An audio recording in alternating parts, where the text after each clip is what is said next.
আপনারা মহিলার সাথে যে ব্যক্তিকে স্টেজে নাচ করতে দেখছেন, উনি হলেন একটি স্কুলের প্রধান শিক্ষক। আর তিনি নাকি দীর্ঘদিন ধরে অসুস্থ। আর তিনি অসুস্থ এই কথা জানিয়ে স্কুলেও যাননি।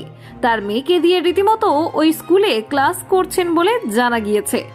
দর্শক, আপনাদের দেখে কি মনে হয় উনি কি সত্যিই অসুস্থ?